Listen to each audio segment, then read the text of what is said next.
अस्सलाम वालेकुम जी, अस्सलाम वालेकुम। क्या हाल चाल है जी आप सबके? मैं खैरियत से। अल्लाह पाक आप सबको भी अपने हिफ्ज़ व अमान में रखे जी, आमीन। आज मैं लेकर हाजिर हुई जी आप सबके लिए कंडेंस मिल्क की रेसिपी। बहुत ही मज़ेदार बनता है। अगर आपने ये एक बार बनाकर अपनी फ्रिज में रख दिया तो बच्चे तो सारा दिन फ्रिज का चक्कर ही लगाते रहेंगे, क्योंकि बच्चों का बहुत ही फेवरेट होता है। बहुत ईजी रेसिपी आपके साथ शेयर करूँगी और बहुत कम इंग्रीडियंट्स में ये बन जाता है, और ख़ासतौर पर मार्केट के मुकाबले में बहुत ही मज़ेदार बनता है। झटपट से तैयार हो जाता है। बहुत ईजी रेसिपी आपके साथ शेयर करने वाली हूँ। यकीनन ये रेसिपी आपको बहुत पसंद आने वाली है। चलिए जी रेसिपी की तरफ चलें।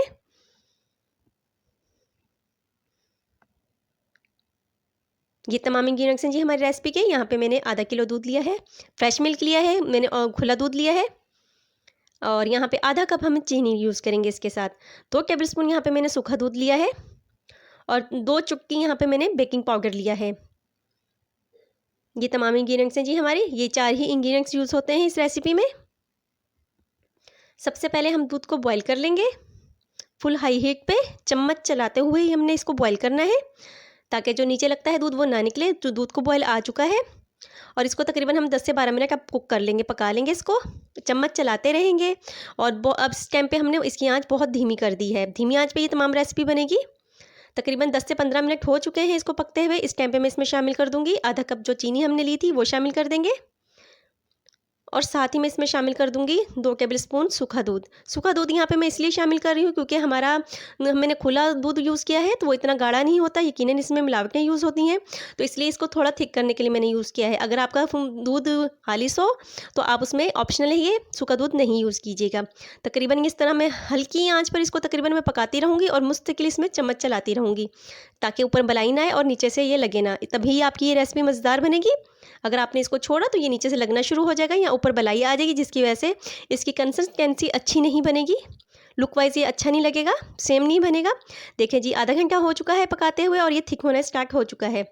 इसी तरह हम पकाते रहेंगे। इस तरह से पकाने का मकसद ये होता है कि जो हमने इसमें चीनी शामिल की है वो यानी कि कैरमलाइज्ड होगी, और जिसकी वजह से इसका टेस्ट बहुत अच्छा बनेगा, और लुक वाइज भी ये बहुत अच्छा लगेगा।